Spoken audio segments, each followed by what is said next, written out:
The Founding Fathers envisioned a nation where freedom and liberty were paramount. Central to this vision was the belief in a well-armed citizenry. They understood that the right to bear arms was crucial for the protection of individual liberties. This belief was firmly rooted in their experiences and philosophical ideals.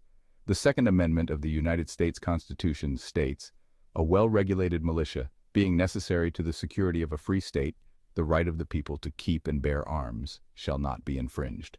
This clause reflects the founders' dedication to ensuring that citizens would always have the means to defend their freedoms.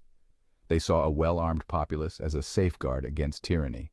The founders were deeply influenced by their historical context.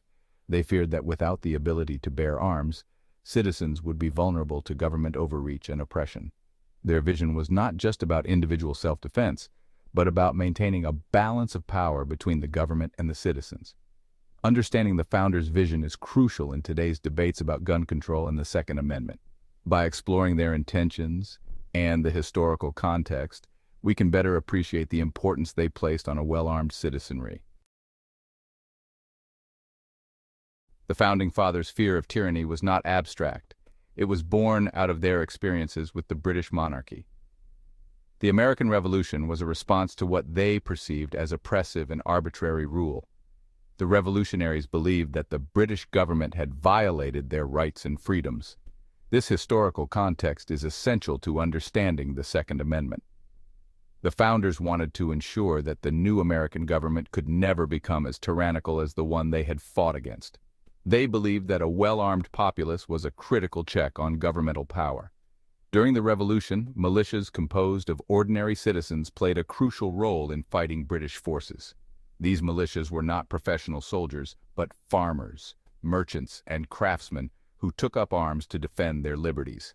The success of these citizen militias reinforced the founders' belief in the importance of a well-armed populace. The fear of tyranny was a driving force behind the inclusion of the Second Amendment in the Bill of Rights. The founders wanted to create a system where citizens could defend themselves against any form of oppression, ensuring that the government remained accountable to the people. The phrase well-regulated militia in the Second Amendment has sparked much debate. To the Founding Fathers, a militia was essentially a body of the people, trained and equipped to defend their community and country. It was not meant to be a professional standing army, but a force drawn from the citizenry. The term well-regulated did not imply any government control, but rather that the militia should be well-trained, well-equipped, and well-prepared. The founders believed that a well-regulated militia was essential for the security of a free state. This militia would be capable of responding to threats, both foreign and domestic. The concept of a militia was deeply rooted in American colonial history. Colonists were often required to keep arms and participate in regular training. This tradition of a well-armed citizenry was something the founders wanted to preserve and enshrine in the Constitution. The idea was that a well-regulated militia would act as a deterrent to tyranny. The presence of armed citizens meant that any government overreach could be met with resistance. The founders saw this as a vital component of safeguarding liberty and ensuring that power remained with the people. The Founding Fathers recognized the importance of state sovereignty and local control. They believed that states should have the authority to regulate the militias within their borders. This principle of federalism was central to their vision of a balanced government. State-level regulation of militias was seen as a way to ensure that militias were well-trained, well-equipped, and effective. This approach allowed for flexibility and responsiveness to local conditions. However, the founders also believed that the right to bear arms was a fundamental right that should not be infringed by government at any level. They created a system where the government could not disarm the populace or undermine the ability of each state to maintain its militia. The founders sought to create a framework that protected individual liberties. Section 5. The 14th Amendment's influence on firearm regulation. The 14th Amendment, ratified in 1868, significantly impacted the relationship between state-level regulation and individual rights, including the right to bear arms. Its purpose was to protect individual rights against infringement by state governments, particularly in the wake of the Civil War. The 14th Amendment's equal protection and due process clauses have been interpreted to incorporate the Bill of Rights to apply against the states. This incorporation has had profound implications for firearm regulation, ensuring that states cannot violate the fundamental rights enshrined in the Second Amendment. One of the key cases in this regard is McDonald v. City of Chicago, decided in 2010, in which the Supreme Court held that the Second Amendment right to keep and bear arms is fully applicable to the states through the 14th Amendment. This decision underscored the importance of federal protection of individual rights against state infringement. The 14th Amendment has thus reinforced the Founders' vision by ensuring that the right to bear arms is protected from any government overreach. It highlights the ongoing relevance of their commitment to a well-armed citizenry as a safeguard of liberty. Section 6. Founders' intentions versus modern interpretations. The Founders' intentions regarding the Second Amendment were clear to ensure that citizens could defend their liberties against tyranny. However, modern interpretations of the Second Amendment have sometimes strayed from this original intent, focusing more on individual self-defense and less on the collective security of a free state. Contemporary debates often center around issues such as gun control, background checks, and the types of firearms that should be available to the public. While these are important discussions, they sometimes overlook the broader context of the Second Amendment as envisioned by the Founders. The shift in focus from a well-regulated militia to individual self-defense has led to differing interpretations and legal challenges.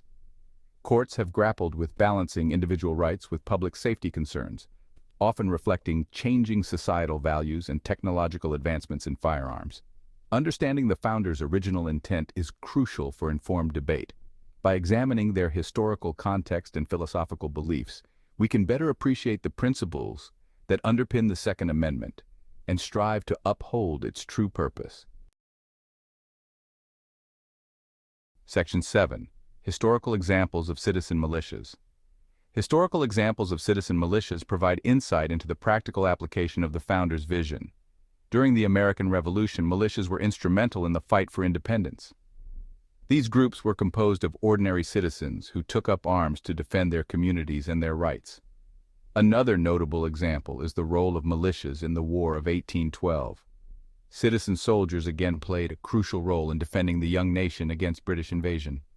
Their contributions highlighted the importance of a well-armed populace ready to respond to threats.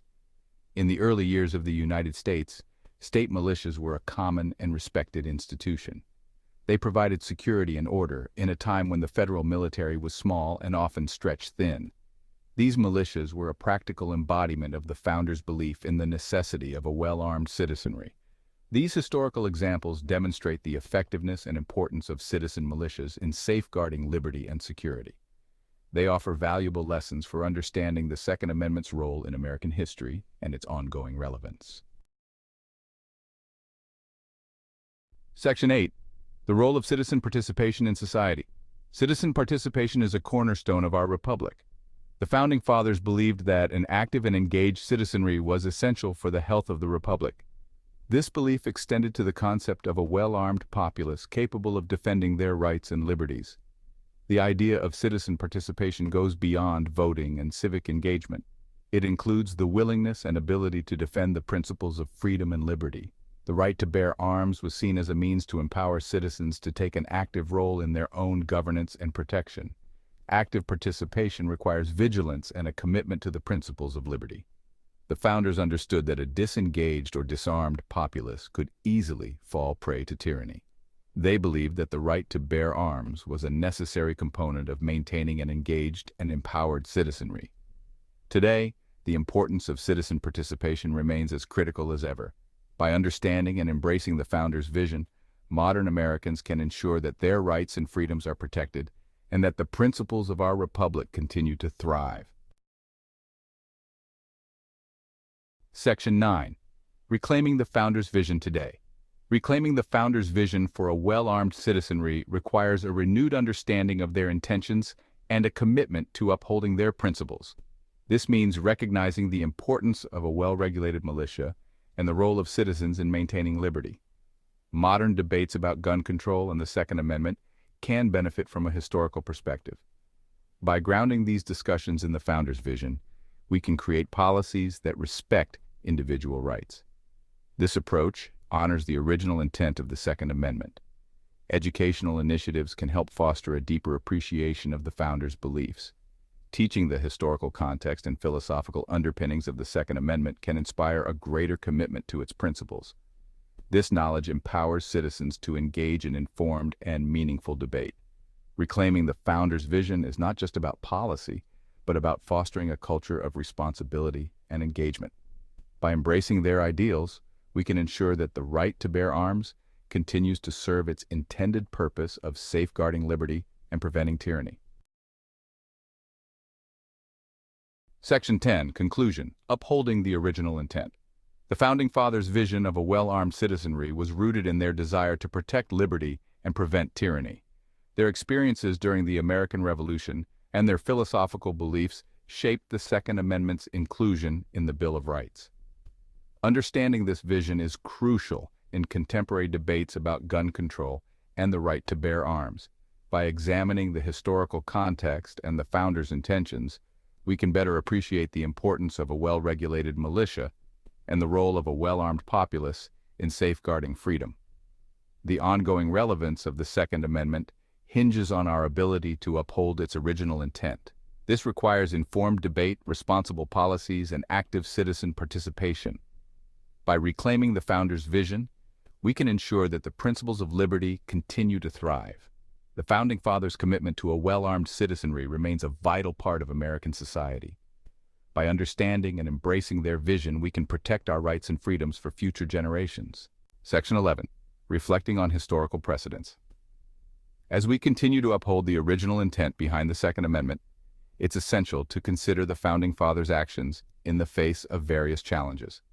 Ask yourself, if the founders wanted gun ownership to be regulated like it is in modern times, why, after several rebellions and uprisings such as Shays' Rebellion and the Whiskey Rebellion, did the founders still pass laws like the Militia Act? The Militia Act required every male between the age of 18 and 45 to own military-type weapons and ammunition and be ready to fight. This decision wasn't made lightly. It underscores a critical point. The founders believed in the necessity of a well-armed populace, not just for personal defense, but as a collective force capable of defending the nation. These historical precedents highlight the complexity of the founders' vision. They faced internal conflicts and external threats, yet they consistently affirmed the importance of a well-armed citizenry. This commitment to a well-equipped and well-trained militia was seen as a safeguard against tyranny and a means to maintain public order. By reflecting on these historical events, we gain a deeper understanding of the founders' intentions. Their actions during turbulent times reveal a nuanced perspective on gun ownership and regulation. As we navigate contemporary debates, this historical context reminds us of the enduring principles that shaped the Second Amendment. The founders' vision wasn't static, it evolved with the challenges they encountered.